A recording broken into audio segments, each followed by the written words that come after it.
Welcome students, मैं अविनाश आप लोगों का स्वागत करता हूं अपने इस चैनल पे। और आप लोग अगर मेरे साथ कंटिन्यू रूप से बने हुए हैं तो 15 मिनट का आपने 26 सीरीज कर लिया होगा और आज का जो सीरीज होगा 27 होगा। तो सबसे पहले आपके पास जो है वो कमेंट सेक्शन के लिए एक मैचिंग टेबल है जिसमें 5 की जगह इस बार 10 आपके पास इडियम्स है और इसका मैंने नाम और सीरीज शुरू कर दिया है IQ टेस्ट 01 से। ठीक है, यानी इडियम्स क्यूज टेस्ट 01। तो ऐसा करते हैं कि ये वाला सीरीज में आपको थोड़ा सा हेल्प कर देता हूं और अगले सीरीज से आप हमको कमेंट सेक्शन में आंसर्स बताएंगे। तो चलिए देखिएगा, जैसे कि आप देख पा रहे होंगे, जो मेरा टारगेट है वो आप समझ पा रहे होंगे थोड़ा सा कि जो ये टेबल है इसमें 6 का 6 मैंने कॉम्बिनेशन आपको ब्रेक से रिलेटेड दिया है। तो ब्रेक से रिलेटेड आपके पास 6 इडियम्स एक साथ आते हैं जो बहुत ही रेयर होते हैं कि किसी एक ही बुक में आपको सारा का सारा मिल जाएगा। तो मैंने कोशिश की है कि अब जो इधर सीजल मेंस के स्टूडेंट्स हो या फिर स्टेनोग्राफर के स्टूडेंट्स हो, इन सभी को थोड़ा सा इंग्लिश बेहतर मेरी ओर से मिल जाए 15 मिनट में। तो देखिएगा, सबसे पहला क्वेश्चन है ब्रोकन रीड, जिसका हिंदी होता है अविश्वसनीय व्यक्ति। ब्रोकन मतलब होता है टूटा हुआ, रीड का मतलब रीड की हड्डी मान लो, जिसपे हमने सपोर्ट लेना तो चाहा लेकिन जैसे मैंने सपोर्ट लिया तो वो क्या हो गया, गिर गया। तो हिंदी होगा अविश्वसनीय व्यक्ति, आंसर हो गया बी। दूसरा में कह रहा है ब्रोक डाउन, ये काफी फेमस है, इसका 2-3 सेंस आ सकता है। कार ब्रोक डाउन होती है यानी वो कार का इंजन खराब हो गया। घड़ी की बैटरी आपकी होती है ब्रोक डाउन, तो वो धीमा पड़ जाना, वो भी हो सकता है। हम अगर ब्रेक डाउन हो गए तो हम थक गए। हो सकता है ऐसा भी कि कोई इंसान अपने फैमिली डेथ के बाद, किस फैमिली मेंबर के डेथ के बाद क्या हो जाता है, बहुत ही फूट फूट के रोने लगता है, तो वो भी हो सकता है। इसका 3-4 सेंस होता है, फिलहाल ऑप्शन एक ब्रेक लैंस विथ समझने की कोशिश करेंगे तो क्या है, ए लॉन्स विथ मान लेते हैं साथ, और लॉन्स का मतलब मान लेते हैं लड़ाई। तो लगता है ना कि हम किसी के साथ लड़ाई कर रहे हैं, तो ब्रोके लॉन्स विथ का मतलब क्या हो गया, टू आर्ग्यू अगेंस्ट, विवाद छेड़ना। तो डी आ जाएगा। नेक्स्ट में है ब्रोक प्रोसेसियंस हेड। अब हमें समझना है कि ये प्रोसेसियंस क्या था, प्रेसिशियंस कौन था, इसको समझना पड़ेगा। तो मान लेते हैं कि प्रेसिशियंस कोई प्रिंसिपल थे जो कि वास्तव में इंग्लिश पढ़ाते थे, लेकिन आपने क्या किया, सर के द्वारा बताए गए इंग्लिश को गलत याद कर लिया, यानी कि आपने वास्तव में सर के द्वारा बताए गए ग्रामर को गलत यूज कर लिया। तो ब्रोक प्रेसिशियंस हेड का मतलब गलत ग्रामर का प्रयोग करना। तो आपका 4 का आंसर हो जाएगा सी। अगला वर्ड आपके पास है ब्रोक इनटू, 2-3 सेंस होता है इसका। अगर इसके आगे पीसेस लगा देंगे तो टुकड़े टुकड़े होना, या तो broke into someone shop during midnight, दोपहर जैसे होता है उसे आप लोग मिडनाइट यूज करते हैं और चोरों के लिए अनुकूल समय होता है, उस समय किसी के घर में जबरदस्ती घुसना, तो इंटरवाइट फॉल्स। अब ब्रेकअप तो कौन नहीं जानता है, ये रिलेशनशिप इन दोनों कॉमन सी बात। अब देखिए नीचे आपके पास में कुछ ऐसे आपके इडियम्स हैं जो कम यूज होते हैं, ठीक है, या तो फिर रेयर ही होते हैं, न्यूज़पेपर में ही यूज होते हैं। तो ये न्यूज़पेपर के कुछ इडियम्स आपके पास है, पर डे मेरे को आपको बताना है। मीन्स बिजनेस, जिसका मतलब होता है बिजनेस में कैसा होना होता है, ईमानदार। तो मीन्स बिजनेस का मतलब ईमानदार, option number B. Once in a file का मतलब होता है कभी कभी, वंस मतलब एक बार, इन ए फाइल मतलब थोड़े थोड़े देर के बाद। तो वंस इन ए फाइल का मतलब हो गया ओकेजनली, कभी कभी। बेस्टेड इन द ऑफिंग, ऐसे ऑफिंग का मतलब हम लोग जहां तक जानते हैं कुछ और ही सेंस होता है, लेकिन यहाँ पर है कि बेस्टेड इन द ऑफिंग, लगता है कि हमने जो काम किया था वो बेस्ट चला गया है ऑफिंग में, मतलब फिर से स्टार्ट करना, फिर से स्टार्ट करना। Vested in the offing about to start, थोड़ा डिफिकल्ट है, इसको रिवीजन करना चाहिए। Design on prey on direct याद कीजिए, है ना, कुछ चीजों को इंग्लिश नहीं बल्कि हिंदी नहीं, इंग्लिश टू इंग्लिश ही याद करना चाहिए। तो design on equal to prey on, क्या करना, किसी को अपना शिकार बनाना। तो ये थे आपके पास में जो 10, वो आपको मैंने कोशिश किया है कि 4 से 5 मिनट में सिखाया है। अब आपको क्या करना है, अगले बार से वीडियो सेशन में इसका आंसर आपको खुद ही करना होगा, ठीक है। हम ज्यादा से ज्यादा करेंगे तो क्या करेंगे, जो आपको पीडीएफ प्रदान करते हैं वो पीडीएफ में हम क्वेश्चन ये फिर से री कर देंगे और उसके बाद उसमें आंसर हम दे देंगे। कमेंट सेक्शन में आप लोग आंसर बताइए। चलिए, तो आज का जो मेन सेशन है वो अब हम लोग लेके आते हैं। ये तो एक्स्ट्रा हो गया है, जो बस एग्जाम को मैंने ध्यान में रख के आप लोग को दे दिया। तो देखिएगा, आज का क्लास का पहला वर्ड आपके पास में है कैपिस्टोक्रेसी। सबको मैंने सिखा रहा है इधर कंटिन्यू कि क्रेसी का मतलब होता है क्या, गवर्नमेंट। अब हमें सिखाना है कि गवर्नमेंट बाई क्या।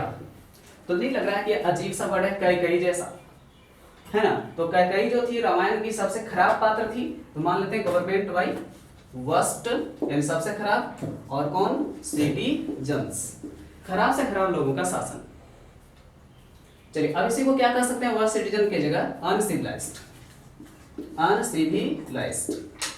गवर्नमेंट बाई अनसिविलाइज्ड देता है तो भी कैकिस्टोक्रेसी आंसर आएगा।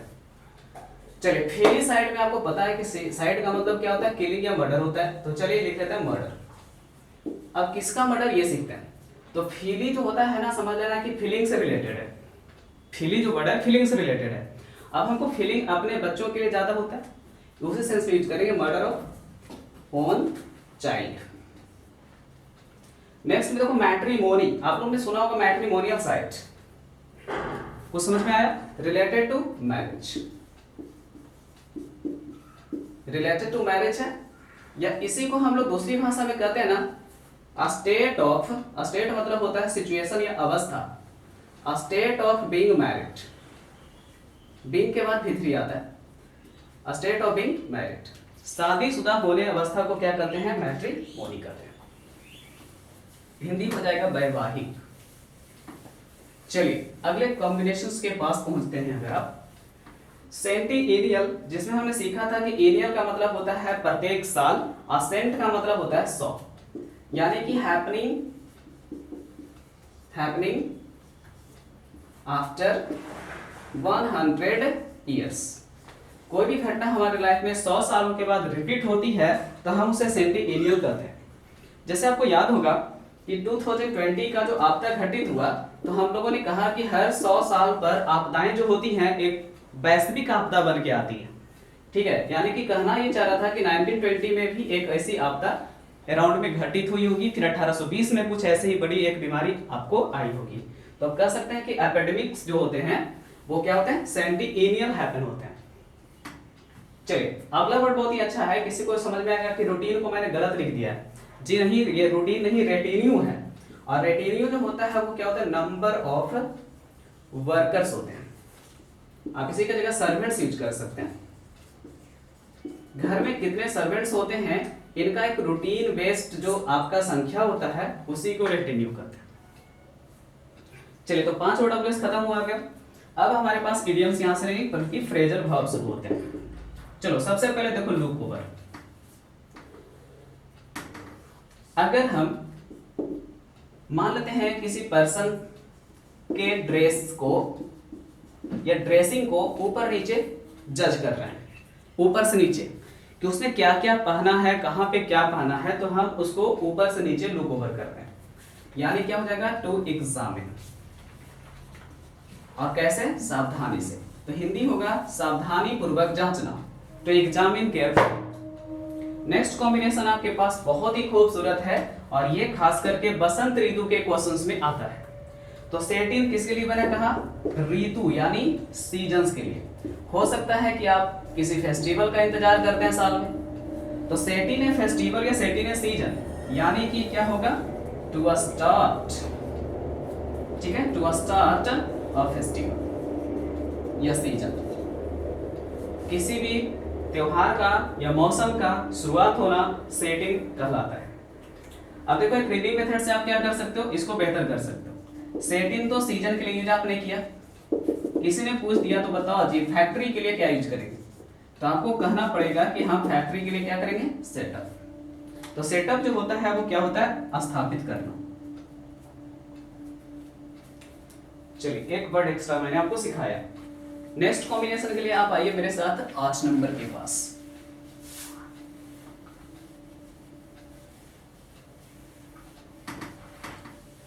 चलिए देखिएगा, वर्ड है आपके पास में बाइंड अप। काफी पुराना आपका ये फ्रेजल वर्ब है, और मोनिका अग्रवाल के बुक में से एक क्वेश्चन भी fill in the blank section में आता है कि वो विदेश जाने से पहले अपना रिलेशन को बिल्ड अप कर दिया। यानी जितना जगह रिलेशन था सबको बता दिया कि हम यहाँ से अब जा रहे हैं, हम यहाँ से जा रहे हैं, हम यहाँ से जा रहे हैं, हम यहाँ से जा रहे हैं। यानी कि वो सब जगह से रिलेशन तोड़ लिया। तो क्या हो जाएगा, to end relation from everywhere, from everywhere, हर जगह से रिश्ते नाते तोड़ लेना। चलिए नेक्स्ट वर्ड आपके पास में है क्या, गेट द हैंग ऑफ। इसमें गेट द कॉमन रखना है और उसके बाद हैंग ऑफ का मतलब समझना है। जैसे क्या होता है ना कि हम बोलते हैं ना कि आपसे ये क्वेश्चन नहीं बन रहा है, झूल रहे हैं, चलिए हम आपको एक बड़ा आसान सा ट्रिक बताते हैं। तो आप कहते हैं कि अच्छा अब उस ट्रिक से हमको झूलना है, उस ट्रिक के सहारे चलना है और क्वेश्चन बन जाएगा। तो वही था, gate the hang of, get the knowledge of. यानी एक तरह से ये फ्रेज नहीं होकर के क्या हो गया, इडियम्स जैसा हो गया। तो इंग्लिश टू इंग्लिश याद करेंगे, get the hang of, get the knowledge of. Pull in का क्वेश्चन आएगा ट्रेन वगैरह के लिए कि ट्रेन जो था वो खींचता हुआ स्टेशन में आया। तो पुल इन का मतलब क्या होता है, टू रीच एट डेस्टिनेशन, खींचते हुए लक्ष्य तक पहुंचना। खास करके किसके लिए यूज करते हैं आप, मैंने आपको बताया ट्रेन के लिए। ट्रेन वाला क्वेश्चन है, पुल इन पुल आउट ये सब ऑप्शन है, तो पुल इन आप कर सकते हो डायरेक्ट। नेक्स्ट में है बियर आउट, बहुत ही पुराना है ये भी। जब आदमी कोई कपड़ा पहनता है, जूता पहनता है और वो अब पूरी तरह से पुराना हो गया, तो हम कहते हैं कि आउट ऑफ यूज हो गया। बियर आउट का मतलब क्या हो गया, हमारे यूज से बाहर हो गया, आउट ऑफ यूज। या तो सीधी भाषा में कह सकते हैं कि क्या हो गया, फट गया, टॉर्न। अब देखो कट थ्रोट का मतलब क्या होता है। आप लोग हिंदी में सुने होंगे ना, गला काट प्रतियोगिता, यानी कैसा कंपटीशन, टफ कंपटीशन। तो कट थ्रोट का मतलब हो जाएगा क्या, टफ। चाहे वो आप किसके लिए यूज कर सकते हैं, कंपटीशन के लिए। नेक्स्ट कॉम्बिनेशन में आपके पास है फेयर एंड स्क्वायर। आपने आज एक इडियम्स टेबल में देखा था, बिजनेस मीन्स। तो बिजनेस मीन्स का मतलब क्या होता था, सिंसियर, ईयरनेस्ट, ऑनेस्ट। तो यही है फेयर एंड स्क्वायर का मतलब भी। क्या पढ़े थे आज, बिजनेस मीन्स। या इसी को क्या पढ़ा था मैंने, सिंसियर। इसी को आप क्या कर सकते हैं, अपराइट। आप इसी को क्या कर सकते हैं, ऑनेस्ट। आप इसी को क्या कर सकते हैं, तो ईयरनेस्ट। बिजनेस में आदमी को ईयरनेस्ट, ऑनेस्ट, अपराइट, सिंसियर होना चाहिए। चलिए और बच रहे हैं 2 वर्ड कॉम्बिनेशन। यस देख लो, give a good account of. देखो अकाउंट का मतलब होता है जानकारी, गिव मतलब देना, गुड मतलब अच्छा। किसकी अच्छी जानकारी देंगे, खुद का ज्यादा अच्छा जानकारी देंगे। दूसरों को जज करने से अच्छा है कि हम खुद को ही जज करें। तो ये होता है टू से या to provide detail, provide detail about self, खुद के बारे में जानकारी देना। चलिए अब है लास्ट इडियम्स आपके पास, होप अगेंस्ट होप। आपने हिंदी में सुना होगा, निराशा में भी आशा, निराशा में भी आशा। जैसे लॉकडाउन में आपको जिस तरह से मैंने 15 वर्ड 15 मिनट का सीरीज दिया, आप लोगों को लगा होगा कि नहीं, एक बहुत ही अच्छा पहल था हम लोगों के द्वारा आप लोगों के लिए, कि हम लोग तो सोच लिए थे कि अब पढ़ाई लिखाई सर से तो बातचीत भी बंद हो जाएगा, मिलेंगे क्लासरूम में ही। लेकिन हमने इस लॉकडाउन में भी आपके बीच क्लासेस रखे, कोशिश किया। तो ये था होप अगेंस्ट होप, ठीक है, निराशा में भी आशा। होप इन या होप आफ्टर, इवन आफ्टर कर दो, इवन आफ्टर फेलियर, असफलता के बाद भी उम्मीद रखना। चलिए अब हम लोग इसका प्रैक्टिस करना है, तो पीडीएफ में प्रैक्टिस करें। और जो मैंने 10 वर्ड आपको बताए थे उसको रिपीट करने के लिए आप कमेंट सेक्शन में उसका आंसर जरा मुझे बता दीजिएगा ईमानदारी से। ओके।